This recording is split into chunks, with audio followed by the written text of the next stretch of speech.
When I woke up on the day of the Hawaii trip, my parents and brother had already left the house. On the living room desk, there was a note from my mother that read, "You're just a freeloader living in the house. Home suits you." I made sure they couldn't come back to my house. In an upscale residential area of Manhattan, Kelly Holmes stood by the window on the third floor of the five-story Holmes family luxury house. The sky, tinged with purple as the day waned, began to highlight the headlights of luxury cars passing by on the street. The cell phone of the 17-year-old girl vibrated. A message from her best friend Julia. "Kelly, emergency. Did the police contact you? Your parents are really worried. Please reply soon." She stared at the screen. The police? Her parents are worried? She didn't understand. As she scrolled, more messages appeared. "Is it true you're missing? Where are you? Everyone is looking for you." Kelly's hands began to tremble, and a cold sensation surged through her body. She was definitely here. She had been staying here all week since her parents refused to take her to their wedding. "Julia, what are you talking about?" "I'm here." She sent the reply, and immediately her phone rang. Julia's voice was confused and shaky. "What? But your parents filed a missing person report. Haven't you seen Instagram? Everyone's looking at the posts from your parents." Kelly hurriedly opened Instagram. An unbelievable scene unfolded before her. A family photo taken in front of a luxury resort hotel under the blue skies of Hawaii with palm trees swaying. Her mother in an elegant summer dress, her father in a fine linen suit, her sister Sandra in a designer dress, and her brother Chris in a casual branded suit. A perfect family vacation photo, and her mother's post read, "Our beloved daughter Kelly is missing, and this special day is filled with mixed emotions. We are cooperating with the police in the search, praying for her safety." Kelly's vision blurred. Nausea surged. She felt as if she might collapse right there. She leaned against a luxurious chair by the window. Looking around the room, a white-themed interior, designer furniture, and a wall-to-wall bookshelf. Luxurious yet with a somewhat cold atmosphere. A space that symbolized the 17 years of her life. This was the explanation her parents chose for not wanting her at the wedding. Missing. It all started on a morning in February. At breakfast, her usually cheerful mother announced something important. After living together for 25 years without marriage, her parents had finally decided to have a formal wedding. "It's in Hawaii. It'll be a small but lovely ceremony." Her mother Beth spoke as if she were talking about a dream. "Sandra, I want you to be my maid of honor." Kelly's sister Sandra cheered. "Mom, it's going to be a wonderful ceremony. We'll make everything perfect, from the dress to the hair and makeup." Kelly's father Richard smiled at her brother Chris. "Chris, will you be my best man?" "Of course, Dad. It's an honor." No one looked at Kelly. Around the luxurious dining table, there was a family of 5, but only 4 were actually part of the conversation. Kelly was just there, merely existing. It had always been like that. Her sister and brother had always been the stars, the pride of their parents. Compared to them, Kelly was quite ordinary, with no particular talents to speak of, just an average child, who might have seemed inferior to her parents, who already had exceptional children. At some point, Kelly began to be treated like she was just air. Initially, she felt out of place, but gradually, she came to accept her situation. The wedding preparations progressed rapidly. Every week, her mother and Sandra visited upscale boutiques, hunting for wedding and party dresses. The two shopping together looked more like best friends than mother and daughter. Her father and Chris went to a luxury tailor for tuxedos. Chris also showed interest in his father's passion for luxury cars, even planning the honeymoon drive. The living room overflowed with wedding planning materials, brochures from luxury hotels, first-class airline information, and detailed notes from meetings with the wedding planner. The family's conversation was always dominated by the wedding. "For the decorations at the venue, these white roses are nice. For catering, let's go with a French and Italian fusion. The guest list already has over 100 people." Kelly quietly observed. She was hoping someone would notice her presence, but those hopes were consistently dashed. When the topic of a flower girl came up for a moment, attention turned to her, but the conclusion came quickly. Sandra's 3-year-old daughter, Ashley, came to be their perfect choice. "Ashley will be so cute. Yes, she's the perfect age. Everyone will want to take pictures of her." When her maternal grandmother, Dorothy, suggested that Kelly read a poem at the ceremony, her parents immediately rejected the idea. "We want a simple ceremony," her mother said. "No need for any unnecessary performances," her father added. Kelly painfully understood the true meaning behind those words. She was deemed an unnecessary presence. One evening in May, her father called out to her. "Kelly, can I talk to you for a moment?" In the living room, her mother was looking at pictures of the venue on an expensive tablet. When Kelly entered, her mother turned off the screen. "There's something about the wedding I need to discuss," her mother began, choosing her words carefully while sitting on the leather sofa set. "You Her mother hesitated. I think it's better if you don't attend. Kelly couldn't believe her ears. The air in the living room surrounded by luxury furniture seemed to freeze instantly. What do you mean? Our wedding is going to be very elegant, her mother said, caressing the expensive Persian carpet with her toes. You're not good with that sort of thing, are you? Not good with it. Kelly's voice trembled. The light from the luxurious chandelier suddenly felt too bright. You don't want to invite me? Her father cleared his throat from his custom leather armchair. You're not suited for these kinds of events. You wouldn't handle it well like Sandra or Chris, but I'm your daughter. Kelly's voice echoed faintly in the spacious living room. That's exactly why, her mother interjected while absent-mindedly playing with her expensive necklace. We don't want to embarrass you. At that moment, something inside Kelly crumbled. She felt as if she could hear the last bastion of her family built over 17 years collapsing. Embarrassing? Kelly's voice rose. The family photos displayed in the living room suddenly looked alien. I'm your embarrassment.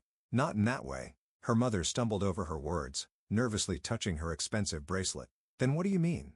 Anger welled up inside her. Your own daughter isn't invited. How does that make sense, Kelly? Her father's voice grew stern. Don't be selfish anymore. Selfish. Kelly chuckled bitterly. The family photo on the marble fireplace caught her eye. A perfectly staged facade of happiness. Wanting to attend my own parents' wedding is selfish. You're always like this. Her mother sighed. You never try to understand us. Do you know how important this wedding is to us? Understand? Kelly's voice shook. What about the 17 years I've spent trying to understand you? Have you ever tried to understand my feelings even once? From that night on, Kelly stayed in her room.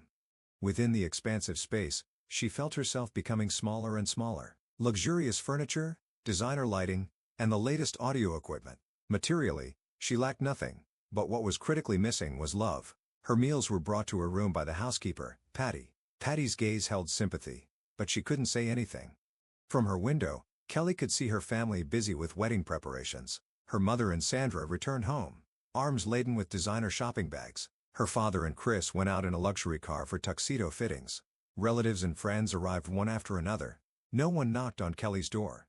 The morning before they left, Kelly asked her mother one more time, Mom, am I really not allowed to attend the wedding? Her mother looked up from the book she was reading, still seated in the reading chair by the window. No, we didn't even get you a plane ticket. They hadn't bought her ticket. There was no seat for her on the family's first-class trip. It wasn't a mere oversight. From the start, they hadn't intended to include her in the plans. The next morning, the family left early. Kelly watched from the third-floor window as luggage was loaded into a luxury taxi. Her mother was dressed in the latest designer suit. Her father wore a custom luxury tie. Sandra donned a coveted brand dress, and Chris appeared in a casual yet fine suit. It was like a scene from a perfect family photo. In the morning light of the upscale neighborhood, they shone like they were on the cover of a magazine. However, Kelly was not there. No one looked back. No one said goodbye. It was as if she had never existed from the beginning. Photos were continuously posted on social media. A private beach at a luxury resort in Hawaii, captioned with spending the best time as a family. A pre-wedding celebration at a 5-star hotel. With my beloved family, experiencing the best moments of my life. May these happy times last forever. Tomorrow is our special day. The comments section was filled with congratulations. What a lovely family. The ideal family. I aspire to have a wonderful family like yours. Kelly stared at her expensive smartphone screen. There indeed was her family, in a luxurious place, dressed in expensive clothes, all with perfect smiles, yet there was nothing to indicate her presence. The meals brought by Patty remained mostly untouched. In the spacious room, only time flowed slowly. The phone call came one evening, a week after the wedding. Kelly, did the police contact you? Your parents are really worried. Please reply soon. Julia's voice was urgent. There was a tension in her best friend's voice that was usually not there. Police? What are you talking about? Kelly's voice trembled. What? You don't know? Your parents filed a missing person report. Haven't you seen Instagram? Everyone is worried. With trembling hands, she opened Instagram. As she scrolled through, an unbelievable number of posts appeared. Her mother's post, our youngest daughter is missing, and this special day is filled with complex emotions. We are cooperating with the police in the search, praying for her safety. Prayers for Kelly to our beloved daughter. Come home soon. Numerous comments were posted. I'm so sorry. Hope she is found soon. Any clues from the police? How heartbreaking on such a day. Kelly's mind went blank. She felt like she might collapse onto the luxurious floor of her own room. Nausea surged. They knew. They knew she was here, that she was spending time in this room, that they had left her behind, yet they lied about her being missing. As the evening light filtered into the luxurious room, Kelly stood up. Her parents' lies. They were the culmination of 17 years of neglect and exclusion. She began to prepare carefully. First, the day's newspaper. She placed it in a position where the date was clearly visible. Next, a selfie in her room with the sunset through the window as the backdrop, her expression calm. Then, she started writing the post. I am not missing. I am here in my room at home in Manhattan. My parents know I am here because they refused to take me to the wedding. They said you don't fit in. They didn't even buy me a ticket. They didn't prepare a dress for me. And now, they are lying about me being missing. This is the truth. The ugly truth behind the facade of a perfect family. Before hitting the post button, she took a deep breath. A moment to end 17 years of silence. She pressed the button. The response was faster than expected.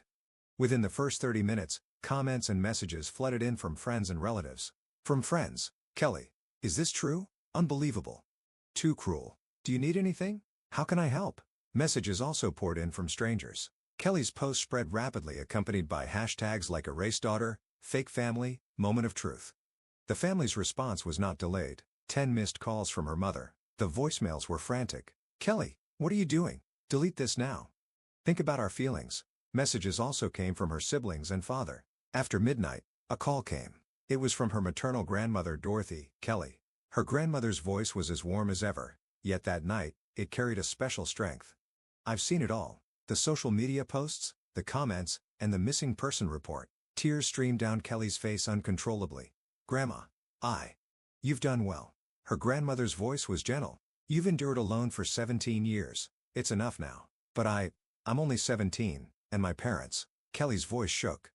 You don't need to worry about legal matters. Her grandmother reassured her with conviction. I've spoken with your Uncle Jason. He has already arranged things with a lawyer. Really? Hope began to dawn for Kelly. That missing person report was the last straw. Her grandmother explained. This isn't just a domestic issue. It's a clear case of abuse. The court will be on your side. The next morning, her grandmother outlined a concrete plan. At 3 p.m. the day after tomorrow, Jason and I will come to pick you up. Just pack the essentials. Don't forget important documents. Your passport, insurance card, school records. You'll need everything. Kelly quietly began to prepare. Packing up 17 years of her life was challenging, but truly essential items were few. On the promised day, just as her parents' taxi, fresh from Hawaii, slid up to the front door, an unexpected scene unfolded. Her grandmother Dorothy and Uncle Jason were waiting, along with a lawyer dressed in a gray suit. They simply froze at the unexpected greeting. Mom? Beth's voice trembled. Why are you here? We've come looking for our missing granddaughter. Dorothy's voice was laced with icy sarcasm. Richard stepped forward. This is a family matter. Outsiders shouldn't. Outsiders? Dorothy interrupted, who falsely reported their daughter missing. She then pulled out a stack of documents. Here's the evidence that Kelly has been in her room, including testimony from the housekeeper, Patty. The color drained from the parents' faces. Kelly, come down, Dorothy called. Kelly began descending the stairs slowly, suitcase and a small bag in hand. Her 17 years of life were packed inside. What are you thinking? Richard confronted her, his high-end suit collar disheveled. Making such a shameful post on social media. Is my post an embarrassing one? Kelly looked directly at her father, struggling to keep her voice steady. Or is it more embarrassing that my parents lied about me being missing? We were thinking of you too, Beth started to say. Tears streaked her suntanned cheeks. Thinking of me? Kelly's voice rose. Excluding me out from the trip? Faking my disappearance. A heavy silence filled the grand entrance hall. The crystal chandelier cast a cold light. Why? Kelly asked quietly. Why missing? It's about appearances. Beth unexpectedly answered, nervously clutching her expensive handbag. How could we tell anyone that our daughter refused to attend the wedding? Our reputation would be. I refused. Kelly's voice quivered. You excluded me. You've always been different, Beth shouted. You never try to meet our expectations like Sandra and Chris. Always alone, always choosing a different path from us. So that makes it okay to erase me. No one answered. Shadows stretched across the marble floor as the evening deepened. Kelly, let's go. Dorothy spoke gently. As Kelly headed towards the entrance with her luggage, Beth called out to her in a panic. Wait. She rushed over, her designer high heels clicking on the floor. You're still a minor. You can't just. That's enough. Dorothy interrupted calmly. Look at this. The lawyer produced new documents.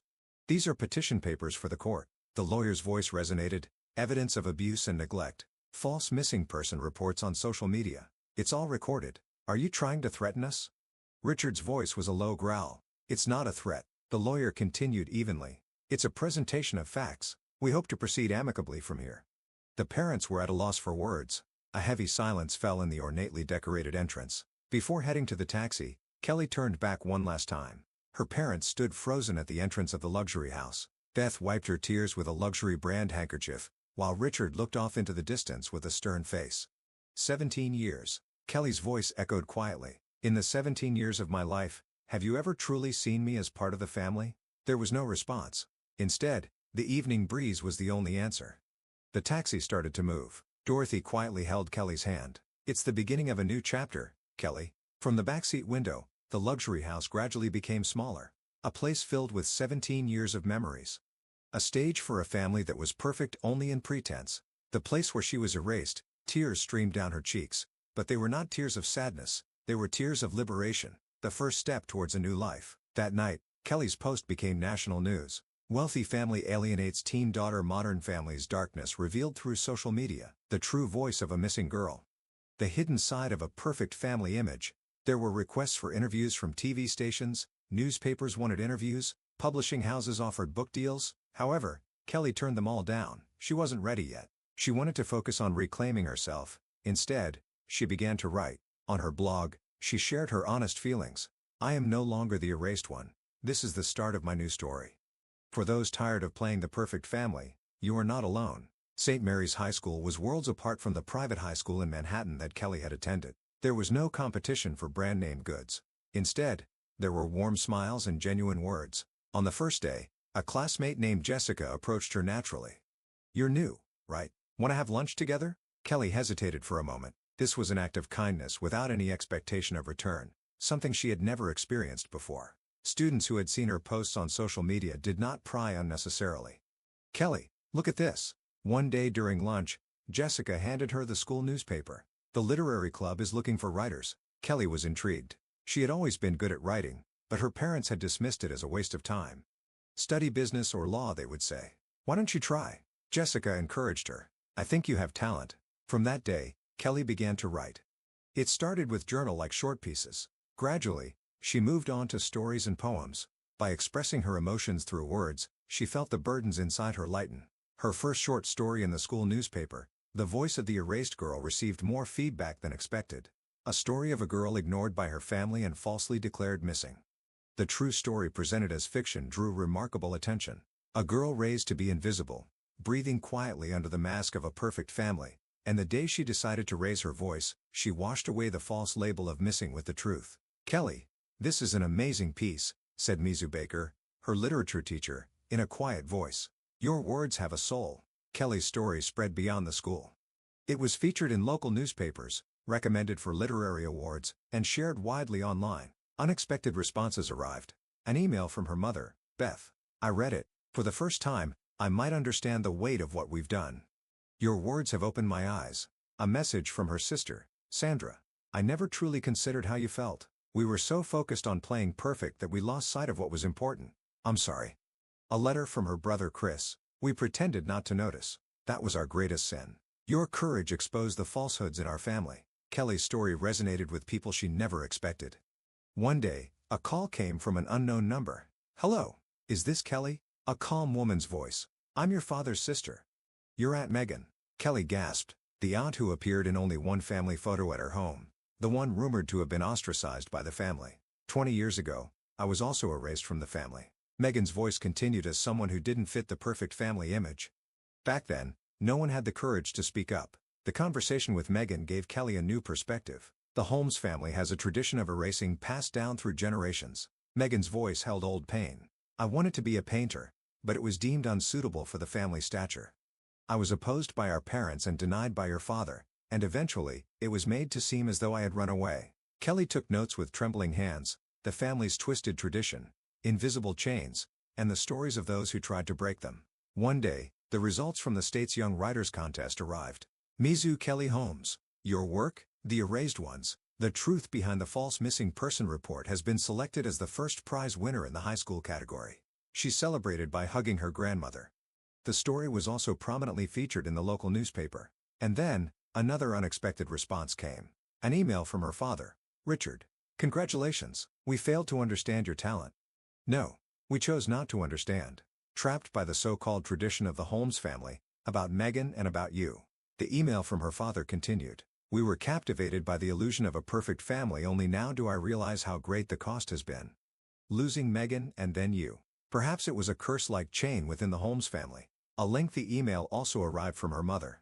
Every day, I reread your article. We tried to erase your very existence with the lie of missing that was the lowest act as a mother. I don't expect to be forgiven, but your voice has certainly reached us. Kelly did not reply. She felt it wasn't time yet. Instead, she began writing a new novel.